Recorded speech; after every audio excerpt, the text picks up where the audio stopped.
Hello students, आज हम लोग uniform module and primary module की डेफिनेशन देखेंगे।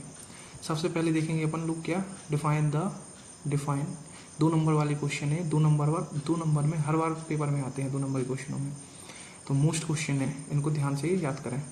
ठीक है, तो पहले पढ़ेंगे अपन uniform module. Define uniform module with an example. ठीक है, अपन यूनिफॉर्म मॉड्यूल किसे कहते हैं। ठीक है, अपन लोग पढ़ेंगे यूनिफॉर्म मॉड्यूल। यूनिफॉर्म मॉड्यूल के बारे में क्या है, इन नॉन जीरो मॉड्यूल, कोई भी नॉन जीरो मॉड्यूल मतलब उसके अंदर कोई ना कोई एलिमेंट है, वो यूनिफॉर्म मॉड्यूल है वो फाई नहीं है, मतलब खाली नहीं है, उसके अंदर कुछ ना कुछ एलिमेंट है। ये non zero module M is called uniform. Uniform non zero module है अपने पास एम, वो क्या कहलाता है, इज कॉल्ड यूनिफॉर्म मॉड्यूल कहलाता है। If any two non zero sub module of M, कोई भी अपने पास दो ठिया अपने पास दो नॉन जीरो सब मॉड्यूल हैं ऑफ एम के, have in non zero intersection,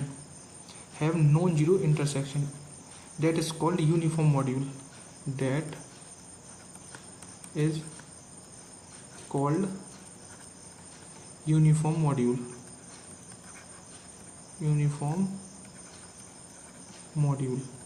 ये अपने पास क्या कहलाता है, यूनिफॉर्म मॉड्यूल कहलाता है। अब इसके बाद अपने एग्जाम्पल क्या है, एग्जाम्पल फर्स्ट एग्जाम्पल अपने पास Z as a Z module is uniform. Z कोई अपने पास है, वो Z module is uniform module कहलाता है। ठीक है, जेड उसी प्रकार कोई मॉड्यूल जेड है तो क्या कहलाता है, यूनिफॉर्म मॉड्यूल कहलाता है। एक कम्युनिकेटिव इंटीजर, कोई भी अपने पास कम्युनिकेटिव इंटीजर है, domain regarded as a module over itself is an uniform module. कोई भी अपने पास कम्युनिकेटिव इंटीग्रल डोमेन है जो रिगार्डेड है मॉड्यूल ओवर इटसेल्फ की, तो वो अपने पास क्या कहलाता है, यूनिफॉर्म मॉड्यूल कहलाता है। ठीक है, अपन को ये यूनिफॉर्म मॉड्यूल की डेफिनेशन याद रखनी है। उसके बाद अपन चलते हैं नेक्स्ट डेफिनेशन पे।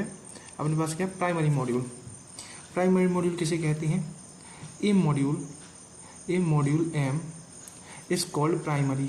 कोई भी अपने पास मॉड्यूल एम है इज कॉल्ड प्राइमरी तब कहलाता है इफ ईच नॉन जीरो, कोई भी अपने पास non zero sub module of M, कोई भी non zero module sub of M का has a uniform sub module. अपने पास कोई भी अपने पास non zero sub module M has a uniform sub module हो, and any two uniform sub module of M are sub isomorphic. कोई भी अपने पास यूनिफॉर्म मॉड्यूल हो, मतलब सब मॉड्यूल हो उसके दो, ठीक है, और उसके पास क्या हो, ये कि uniform sub module of M के पास क्या हो, सब वो एम के सब आइसोमॉर्फिक हो, तब अपन इसको क्या कहेंगे, तो उसको क्या कहेंगे, प्राइमरी मॉड्यूल कहेंगे। ठीक है, तो अपन कहेंगे it is called primary module. इसका एग्जांपल क्या है अपने पास, Z is a Z module is uniform as well as, अगर Z as a Z module uniform module है तो वह क्या कहलाएगा, प्राइमरी मॉड्यूल में कहलाएगा। एक commutative integer domain is regarded as module over itself is uniform module, hence a primary module. अगर वो यूनिफॉर्म मॉड्यूल है तो प्राइमरी मॉड्यूल। अगर यूनिफॉर्म मॉड्यूल के एग्जाम्पल याद करते हैं तो आपको प्राइमरी मॉड्यूल के एग्जाम्पल बाकायदा याद हो जाएंगे। तो आपको अगर किसी भी पेपर में अगर यूनिफॉर्म या प्राइमरी मॉड्यूल की डेफिनेशन आए तो आपको एक के एग्जाम्पल याद करके दूसरे के भी बना सकते हैं। Thanks for watching.